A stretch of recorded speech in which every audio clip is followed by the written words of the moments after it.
منك سلام جيبها. الله أكبر.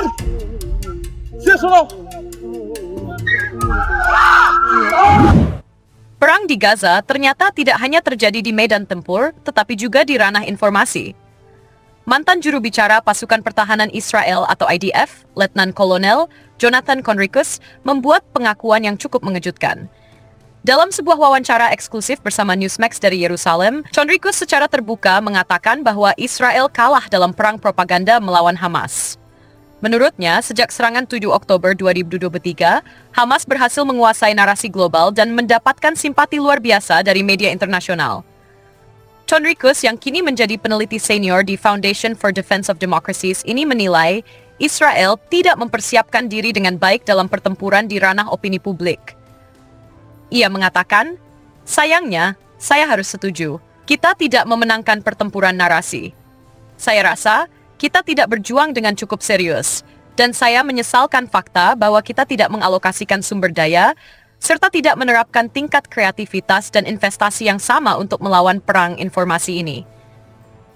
Musuh kita memang jago dalam hal itu, dan mereka mendapatkan banyak dukungan gratis dari media internasional. Pernyataan ini menggambarkan bahwa meski di medan militer Israel memiliki kekuatan teknologi dan persenjataan yang jauh di atas Hamas, namun di dunia maya dan pemberitaan global, mereka justru tertinggal jauh. Conricus menilai media internasional, terutama yang kritis terhadap Israel, menjadi salah satu faktor yang membuat narasi pro-Palestina semakin kuat. Ia menyoroti secara khusus peran Al Jazeera, saluran berita berbasis di Qatar, yang menurutnya menjadi corong media terbesar dan terpenting di dunia dalam menyebarkan narasi melawan Israel. Dalam pernyataannya, ia bahkan menuduh Al Jazeera sebagai media yang mempromosikan ketidakstabilan dan terorisme. Al Jazeera dilarang di sebagian besar negara Arab di Timur Tengah, seperti Arab Saudi, Bahrain, Uni Emirat Arab, dan Mesir. Negara-negara itu mengerti betapa berbahaya dan beracunnya Al Jazeera. Mereka mempromosikan ketidakstabilan, terorisme, dan berupaya membawa perubahan rezim di berbagai negara, hingga akhirnya hukum syariah yang mengatur segalanya, kata Conricus. Ia juga menambahkan bahwa Hamas menjadi kendaraan yang berguna bagi Al Jazeera dalam menyebarkan agenda tersebut. Pernyataan Conricus ini datang di tengah situasi lapangan yang semakin rumit. Tentara Israel baru-baru ini mengerahkan kembali 3 divisi militer di Gaza menjelang fase kedua gencatan senjata. Meskipun ada jeda pertempuran, suasana di lapangan tetap tegang. Serangan udara Israel pada minggu lalu menewaskan Anas Al-Sharif, seorang jurnalis yang bekerja untuk Al Jazeera. Israel menuding bahwa Al-Sharif bukan hanya seorang jurnalis, tetapi juga anggota Hamas. Peristiwa ini memicu gelombang kemarahan dari berbagai pihak, terutama media internasional. Conricus menanggapi insiden ini dengan menyebutnya sebagai bentuk kemunafikan media barat. Ia menyinggung video dari Clarissa Ward, jurnalis senior CNN, yang tampak emosional meliput kematian Al-Sharif. Dia meneteskan air mata buaya untuk teroris Hamas ini yang juga bekerja lepas untuk Al Jazeera. Dia tidak menyebut kata Hamas sekalipun. Ini sebuah tragedi profesional, kata Conricus. Mantan juru bicara IDF itu mengatakan bahwa dirinya mendukung perlindungan terhadap jurnalis di medan perang. Namun, ia menegaskan bahwa seseorang yang merangkap sebagai jurnalis dan anggota kelompok bersenjata tidak memiliki hak perlindungan yang sama. Jika mereka menggunakan status jurnalis sebagai tameng untuk aktivitas militer, maka mereka kehilangan status perlindungan itu, ujarnya. Pernyataan ini memicu kontroversi, mengingat banyak pihak yang menilai Israel terlalu sering menggunakan tuduhan teroris untuk membenarkan serangan terhadap warga sipil dan pekerja media di Gaza. Bagi banyak pengamat, pengakuan Conricus soal kekalahan Israel dalam perang narasi bukanlah hal mengejutkan.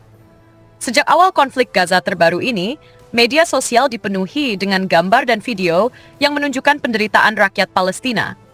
Foto-foto anak-anak yang terluka, keluarga yang kehilangan rumah, hingga prosesi pemakaman massal menjadi konten yang menyebar luas, memicu simpati global.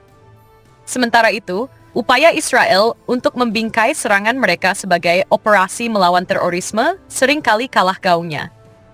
Fenomena ini menunjukkan bahwa perang modern tidak lagi hanya ditentukan oleh kekuatan senjata, tetapi juga oleh siapa yang mampu mengendalikan persepsi publik. Hamas, meski secara militer jauh lebih kecil, berhasil memanfaatkan media sosial dan jaringan berita internasional untuk menampilkan diri sebagai pihak yang tertindas. Dukungan publik internasional terhadap Gaza membuat tekanan terhadap Israel semakin besar, baik di forum PBB, parlemen negara-negara barat, maupun di jalanan kota-kota besar dunia. Tak hanya itu, negara-negara besar pun mulai mengambil langkah yang menunjukkan jarak dari kebijakan Israel. Perancis, misalnya lewat Presiden Emmanuel Macron, telah mengingatkan bahwa ekspansi militer Israel di Gaza akan menimbulkan bencana yang belum pernah terjadi sebelumnya. Bahkan di Amerika Serikat, sekutu utama Israel, suara-suara kritis mulai bermunculan. Beberapa anggota Kongres AS menuntut penghentian bantuan militer kepada Israel, khususnya setelah beredarnya foto-foto anak-anak Gaza yang kelaparan. Situasi ini menunjukkan bahwa narasi bukan sekadar pelengkap dalam perang, melainkan senjata yang sangat menentukan. Conricus mengakui bahwa Israel terlalu lambat menyadari hal ini. Dalam banyak kesempatan, IDF hanya mengandalkan rilis resmi dan konferensi pers tanpa strategi kreatif untuk mempengaruhi opini publik global. Sementara Hamas dan pendukungnya aktif memproduksi konten visual, kesaksian warga, dan materi yang mudah viral di media sosial. Pengakuan ini juga menjadi sinyal bahwa Israel kini sedang berada di posisi defensif, bukan hanya di medan tempur, tetapi juga di ranah diplomasi internasional. Dukungan terhadap Gaza bukan hanya datang dari dunia Arab atau negara-negara Muslim, tetapi juga dari kelompok-kelompok aktivis hak asasi manusia, akademisi, jurnalis independen, bahkan selebriti dunia. Kampanye Global Free Palestine menjadi salah satu gerakan yang terus menggaung di berbagai negara, dengan aksi demonstrasi besar-besaran di London, Paris, New York, hingga Sydney. Dalam situasi seperti ini, strategi Israel untuk membungkam media yang kritis terhadap mereka justru menjadi bumerang. Larangan terhadap Al Jazeera di Israel misalnya, dipandang banyak pihak sebagai bentuk sensor dan upaya menghalangi transparansi. Langkah itu justru menambah persepsi negatif bahwa Israel berusaha menutup-nutupi kebenaran di Gaza. Pada akhirnya, pernyataan Jonathan Conricus adalah sebuah pengakuan yang jarang terjadi dari pihak Israel. Seorang mantan pejabat tinggi militer mengakui bahwa mereka kalah di medan narasi, bahwa lawan mereka lebih kreatif, lebih cepat, dan lebih terhubung dengan simpati publik dunia. Ini adalah sinyal bahwa meski memiliki senjata canggih dan dukungan militer dari sekutu, Israel tetap bisa kehilangan dukungan moral jika gagal memenangkan hati dan pikiran masyarakat internasional.